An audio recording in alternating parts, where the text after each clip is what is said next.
Hi everybody, this is Joe from PrepAgent. I hope you're having a great Monday, and we are ready to begin. Give me a thumbs up if you can hear me, and we'll get started. Hi everybody.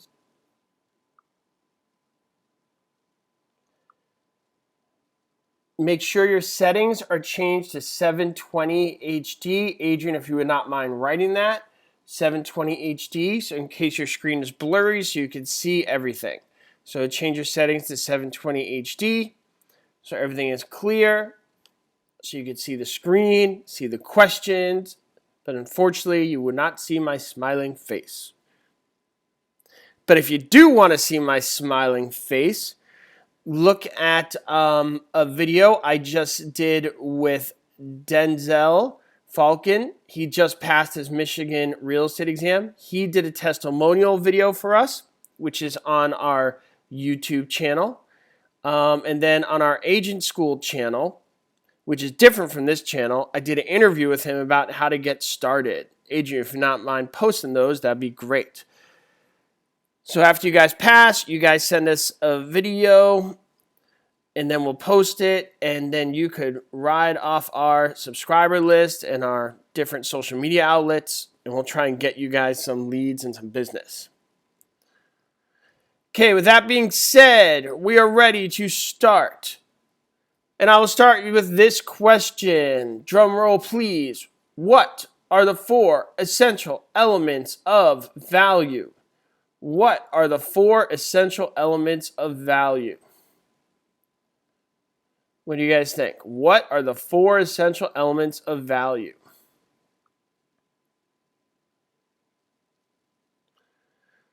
Okay, Monica Ramirez says stud. Brian says stud. Good. Stud. Dust. Tizida. Does not matter to me. As long as you remember scarcity, transferability, utility, and demand. Scarcity, transferability, utility, and demand. Right? Or you can remember dust, demand, utility, scarcity, transferability. Those are the 4 essential elements of value. Thanks, Jennifer. Much appreciated. So that's value. The other word that comes up quite a bit in this section is the word depreciation. What is depreciation? Who knows? What is depreciation? Who could tell me what is depreciation?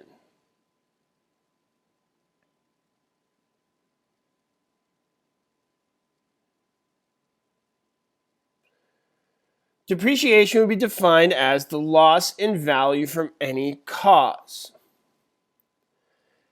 There are 3 ways your property could depreciate that come up on your exam. Oh, congratulations, James Henley, passing his exam in Florida. I'm going to have to visit you, give you a high five, and maybe get some Starbucks together. Okay, so depreciation. Okay, there's 3 ways your property could depreciate that come up on your exam. Who knows what they are? What are the 3 types of depreciation you guys need to know for your exam? Functional, economic, and physical. Great job, Amber Weber. So my question for Amber Weber and the rest of you guys, which of those is not a form of obsolescence? So you have functional, economic, and physical. Which of those is not a form of obsolescence? Which of those is not a form of obsolescence? Physical. Good. So you have functional obsolescence, economic obsolescence, and physical deterioration. If you guys follow me on Instagram, you'll see I recently did an Instagram TV video about this yesterday. And I talk about this very topic on my Instagram channel. I did a little Instagram video there. So Adrian, if you're not mind putting a link to the Instagram page, that'd be great. So people can follow me there. So what you have is functional obsolescence, economic obsolescence, and physical deterioration. What is economic obsolescence? What is economic obsolescence? What do you guys think?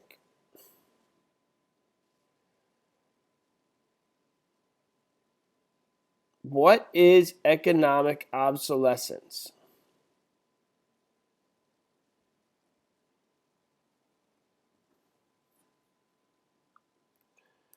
What do you guys think?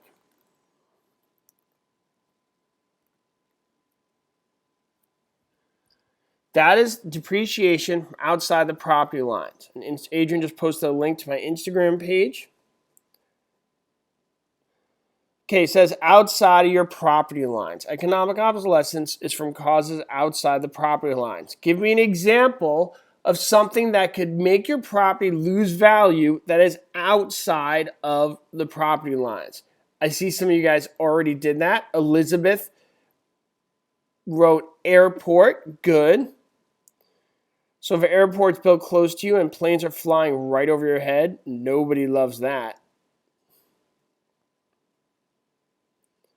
Gas stations, landfill, crime in the neighborhood, water main burst, exactly, all these things. Who could give me an example of functional obsolescence? Functional obsolescence. Functional obsolescence. Go. What do you guys think? Functional obsolescence.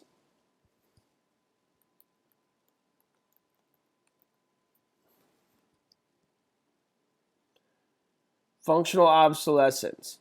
So if you got a beautiful 10-bedroom mansion, but only one little porta potty, then that is not functional. Porta potty is one of the most horrific things in the universe. Okay, that would not be functional. It's poor design. And physical deterioration. Physical deterioration. Oh, Nick 1996 avocado paint. I love that. Very retro 70s. So physical deterioration would be what? Wear and tear. Wear and tear. Good. Wear and tear. The property's falling apart. Which of those three would be the most difficult to cure? Which of those three would be the most difficult to cure?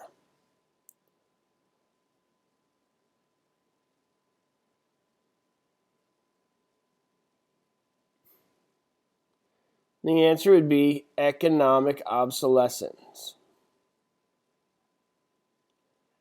Economic obsolescence. Good.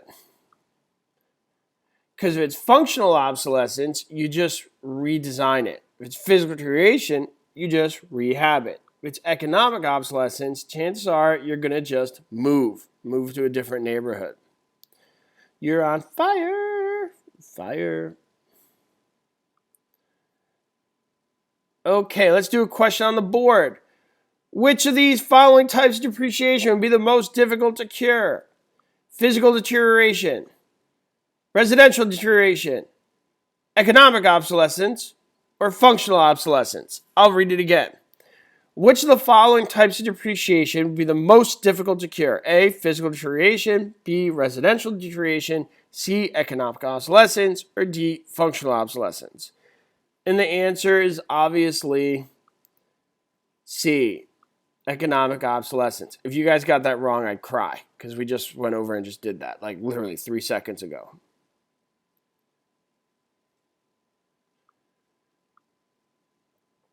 Let's do another question.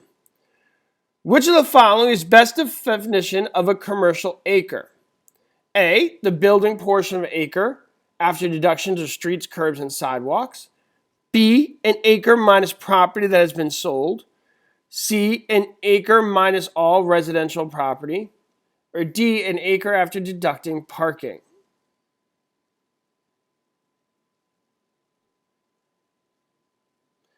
Which of the following is the best definition of a commercial acre?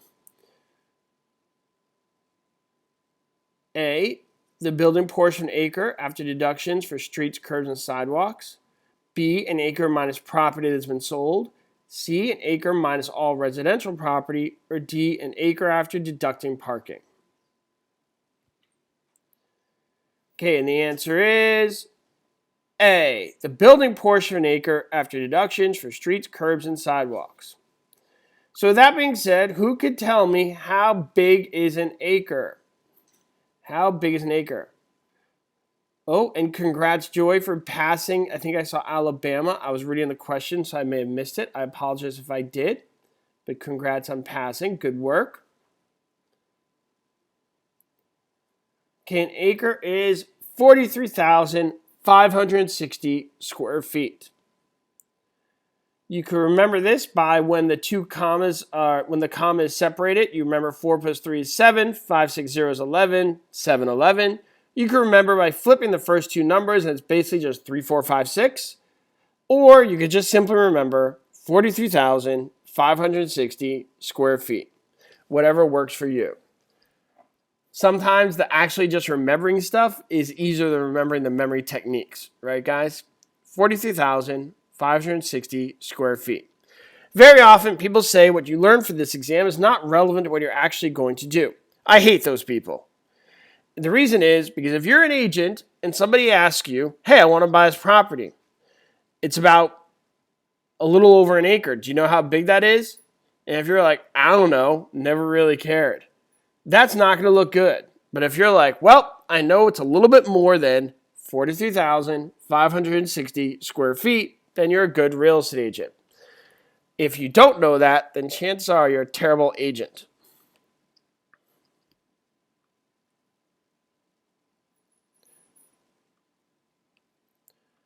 If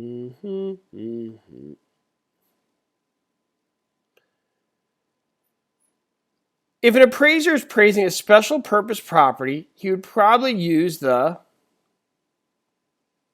A, land residual approach, B, income approach, C, market data approach, or D, cost approach.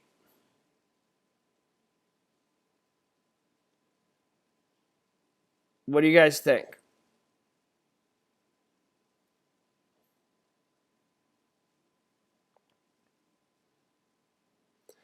And the answer is D, cost approach. So now we're talking about different methods of appraisal.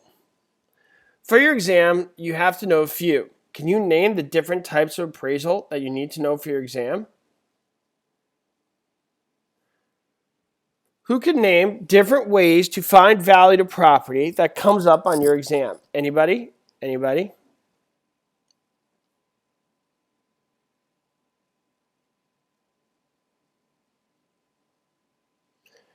So the different types are, I'll give you a hint, they're on the board. That's right, Alicia, you're way ahead of me. They're on the board. Okay, it's the capitalization income approach, the market data approach, and the cost approach. More fully stated is the cost replacement approach. What is the capitalization income approach? What do you guys think that is? What's that income approach? What's that all about? So that is used to find the value of buildings that bring in income, bring in money. And I want everybody to write this down. Everybody write this down. Everybody ready? Right. Cap rate turns income into value. Capitalization rate turns income into value. Everybody write that down. Capitalization rate turns the income into value. And I'll say it one more time. Capitalization rate turns income into value. Okay, so now a lot of you guys heard of this thing called the gross rent multiplier. Gross rent multiplier. That is a derivative of this capitalization income approach. The thing about the gross rent multiplier, it's only really used for rental properties where you have tenants, for buildings that have, leased property, things of that nature. The gross rent multiplier. The capitalization income approach goes much broader than that. It's any building that brings in income. So you can't just use the gross rent multiplier for your average business because it's not just about what the tenant's paying. It's about what that business is bringing in revenue and having a complicated formula to kind of relate that to the value. We're not going to that just yet. That's above our pay grade. After you guys pass, and if you go into commercial real estate, you'll get into that. But you need to understand the concept at least, that this capitalization income approach turns income into value. Now, in talking about the gross rent multiplier, how do we figure that out?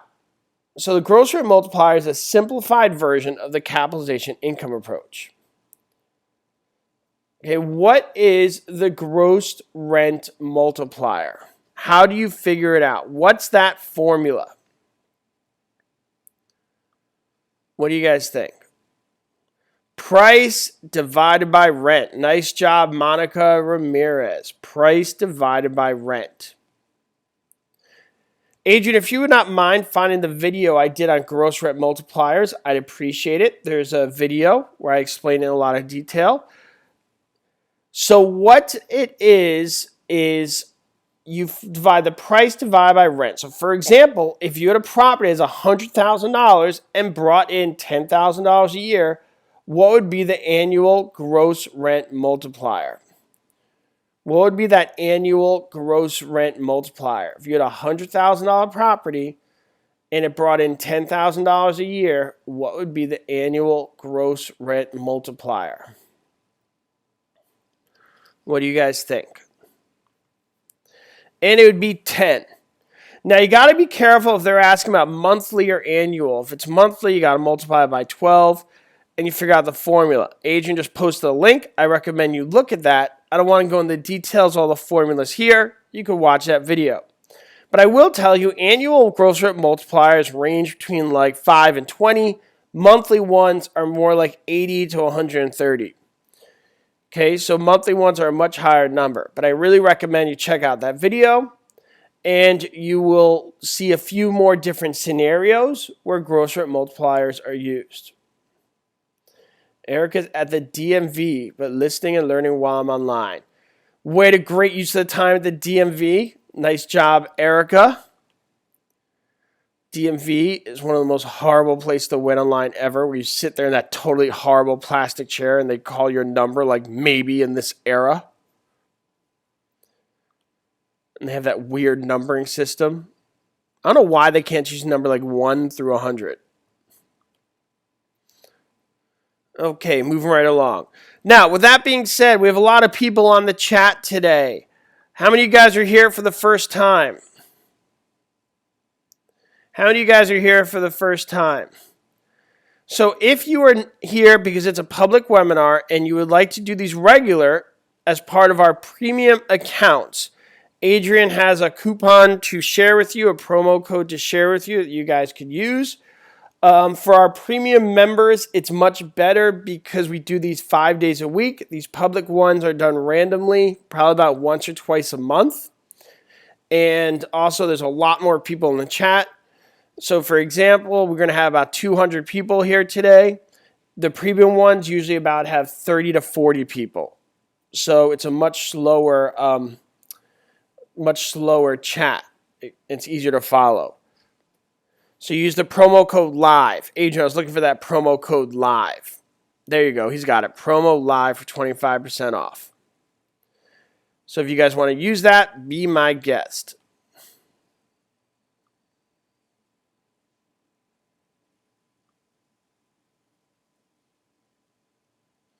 Welcome, Susan Diane. Happy you're here.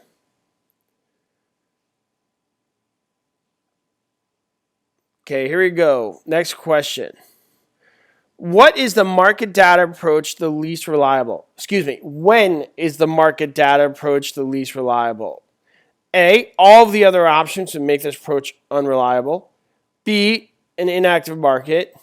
C, when there is nothing similar to the subject property. Or D, rapid economic change. Rapid economic change. Okay, I'll read that question again. When is the market data approach the least reliable? A, all the other options would make this approach unreliable. B, an inactive market, C, when there's nothing similar to the subject property, or D, a rapid economic change? And the answer is A.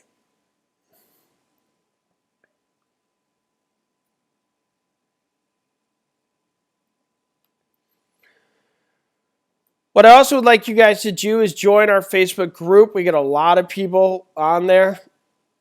It's gotten to be somewhere in the vicinity of, I think, how many members we got there, Adrian, in that Facebook group? I don't know, but it's a lot.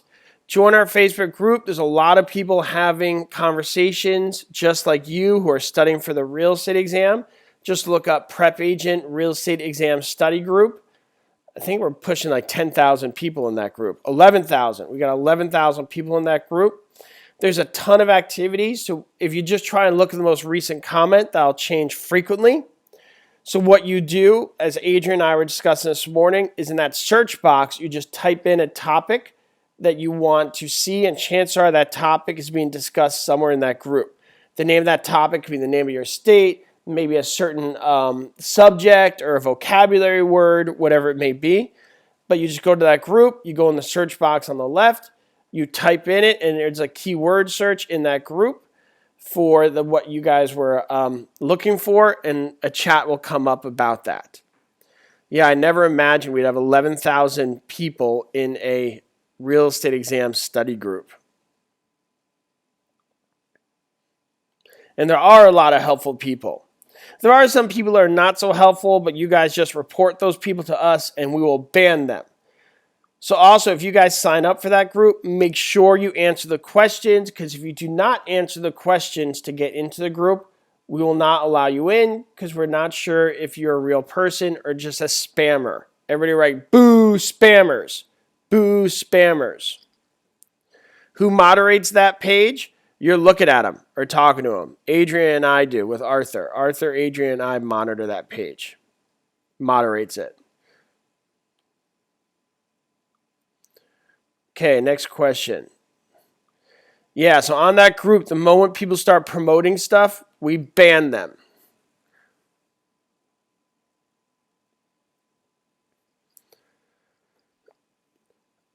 Okay, here we go. Jane saw a property that was $900,000, then found another property that had the same use, design, and income in the next town over for $600,000. Because of the price, she purchased the home in the next town over. This would be the principle of A, contribution, B, programmers, C, substitution, D, regression. What do you guys think?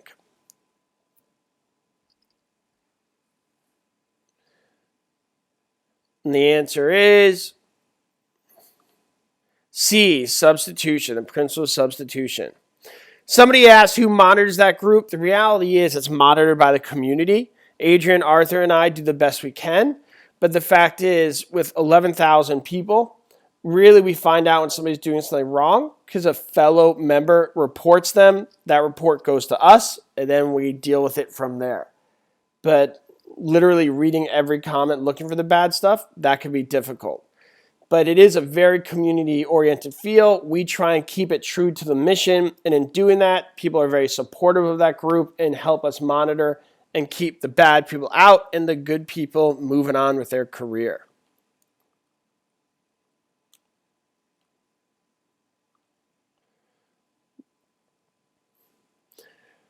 Which of the following is not one of the four important elements of value?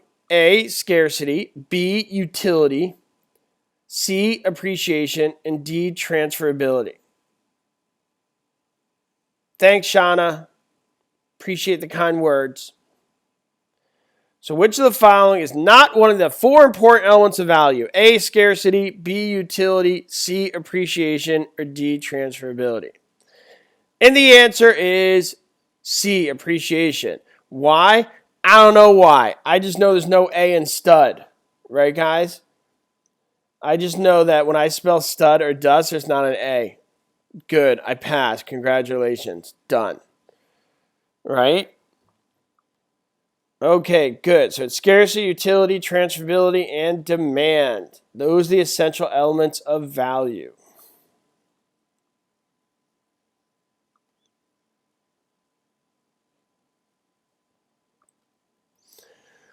Where in a standard narrative appraisal report would one likely find the type of value being estimated?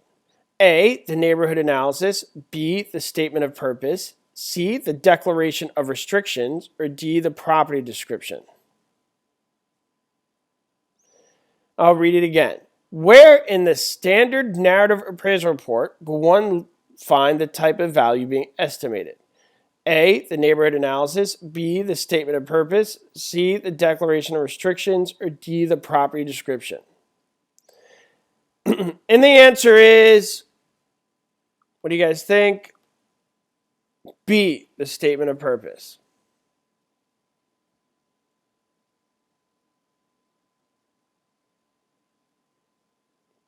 So the narrative report, just so you guys know, is the most comprehensive type of a report. It's the most comprehensive. And the statement of purpose is right at the top where it says, like, I am here to appraise 143 Main Street, which is a 4-bedroom, blah, blah, blah, with so on and so forth type of property.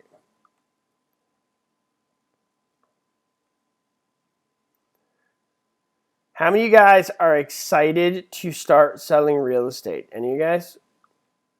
To get out there and get it done. Right? I'm excited.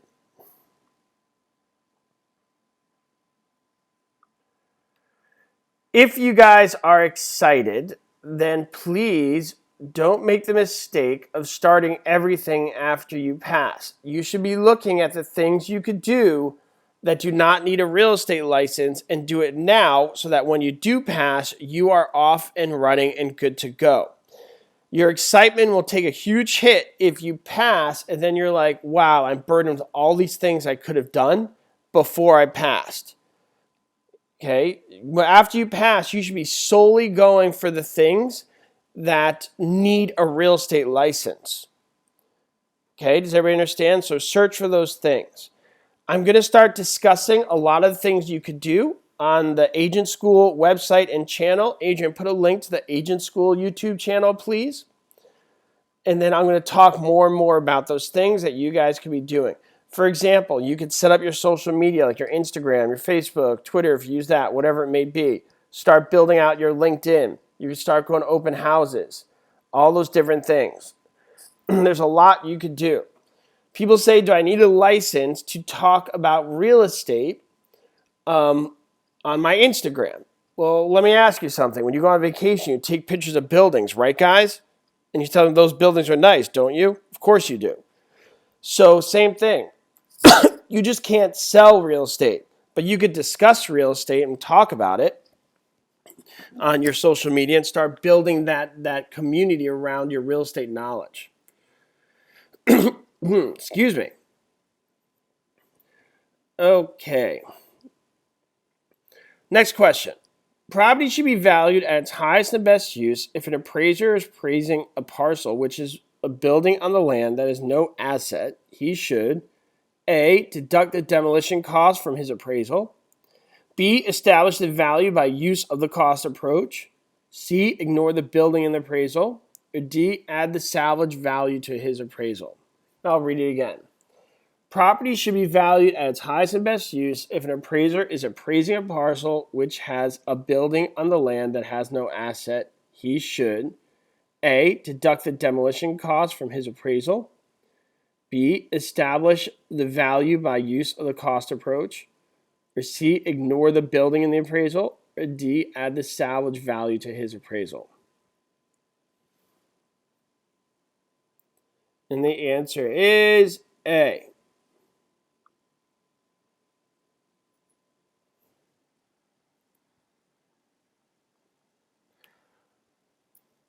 That's right, Susan. Start now. Don't wait. I'm telling you guys, make a list of everything you could be doing now, so then after you pass, you are off and running.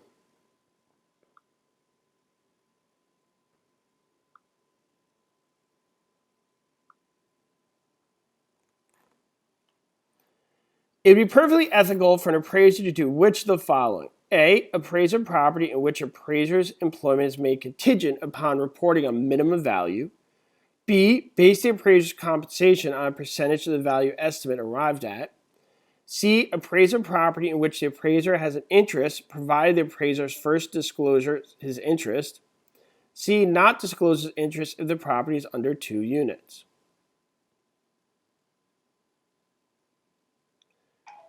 What do you guys think?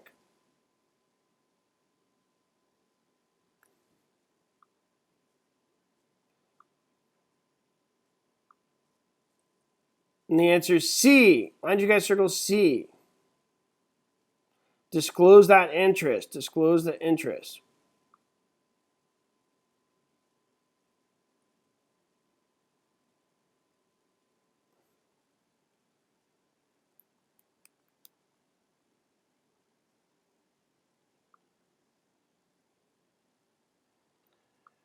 Okay, the most comprehensive and complete appraisal report is the A, narrative report, C, certificate report, C, oral form report, or D, letter form report. The most comprehensive and complete appraisal report is the A, narrative report, C, certificate report, it's B, certificate report, C, oral form report, or D, letter form report. Form. That kind of word really brings out my accent, which is very slight, actually. And the answer is narrative report. Who could guess by listening to me what part of the U.S. I grew up in? Who here could take a stab at that? My accent is not strong, but there is a slight one. Who here could guess? What do you guys think? What part of the U.S. did I grow up? Here, East Coast, Boston, New York. Well, you guys got it. New York. I grew up in the suburban New York tri-state area. Okay, now I'm going to tell you guys the athletes that I cheered on when I was young, and you guys could guess my age. Ready for this? See, a little fun activity. I was very excited to go to the stadium to watch Mookie Wilson, Keith Hernandez, Dwight Gooden on the mound, Darryl Strawberry hit home runs, and Gary Carter at the catcher's plate. See, who knew? Anyway, that's just a fun activity. Yankees, no. That was the Mets. 43. Yeah, you guys knew that was the team, the greatest baseball team ever, the 85 Mets. Okay, moving right along. The unit of comparison when the market data approach to appraiser single-family residence is the A, cubic foot, B, capitalization rate, C, entire property, or D, square foot. So the unit of comparison where the market data approach, the unit of comparison when using the market data approach to appraise a single-family residence is the A, cubic foot, B, capitalization rate, C, entire property, D, square foot.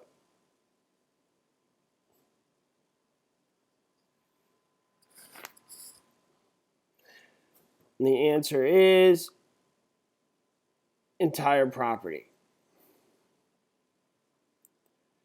Good. C, entire property.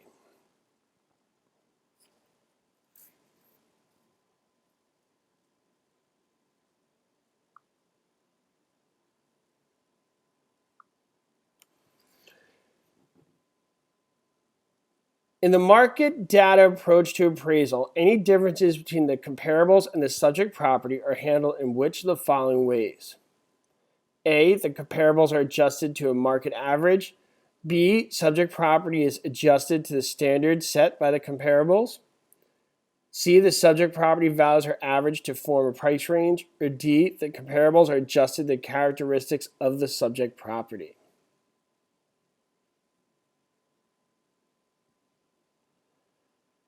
What do you guys think?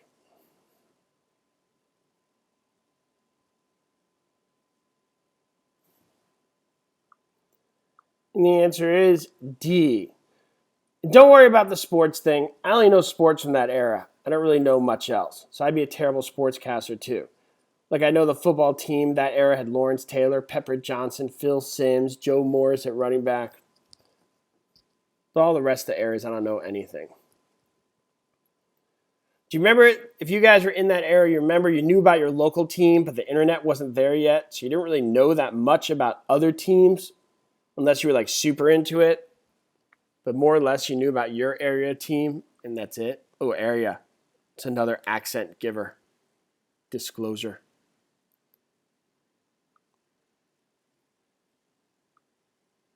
Do I have any contemporaries in the chat? Anybody else? Magic Johnson.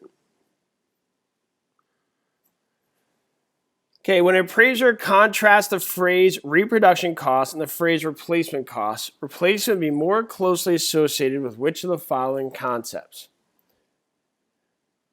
A, the present cost to replace the building with another building having the same utility. The present cost to replace the building with an exact replica. C, the cost to replace a building with another building which would use the land to the highest and best use. Or D, the original cost to replace a building. I'll read it again. When an appraiser contrasts the phrase reproduction cost and the phrase replacement cost, replacement would be more closely associated with which of the following concepts? A, the present cost to replace the building with another building having the same utility. B, the present cost to replace the building with an exact replica. Or C, the cost to replace the building with another building which would use the land in its highest and best use. Or D, the original cost to replace the building. And the answer is A.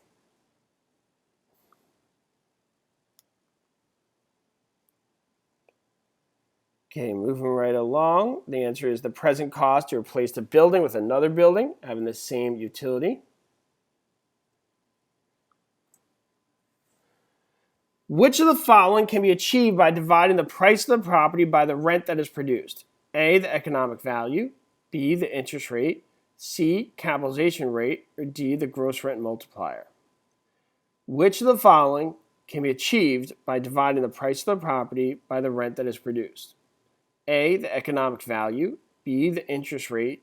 C, capitalization rate. Or D, gross rent multiplier. And the answer is D. We did talk about this earlier. That's right, Benjamin. So if we got this wrong, I'd cry.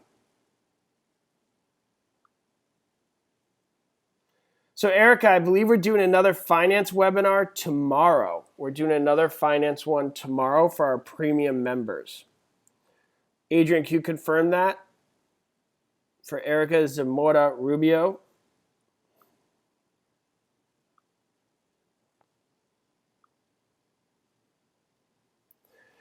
Which of the following would be an example of economic obsolescence?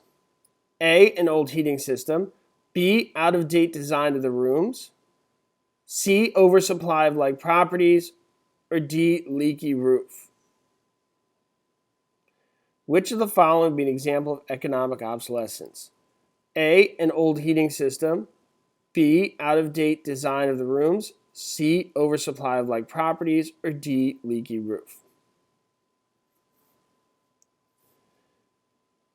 And the answer is oversupply of like properties. Okay, last one of the day. Which of the following approaches to value would be most concerned with the present worth of the future of potential benefits of the property? A, summation. B, cost. C, market data. Or D, income. Which of the following approaches to value be most concerned with the present worth of future potential benefits of the property? A, summation. B, cost. C, market data. Or D, income.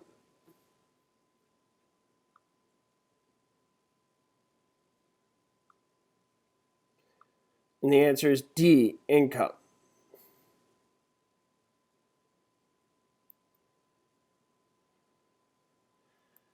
Okay, so that's it for today, guys. Remember that promo code I gave you? It's live for 25% off for all the new members. or people who want to be new members. For everybody else, I will see you guys tomorrow at 4 when we do finance. And this is Joe for PrepAgent. Agent, if you're not mind writing that promo code in the chat, I'd appreciate it. And with that being said, I will talk to you guys soon. Have a great day, everybody. A great Monday.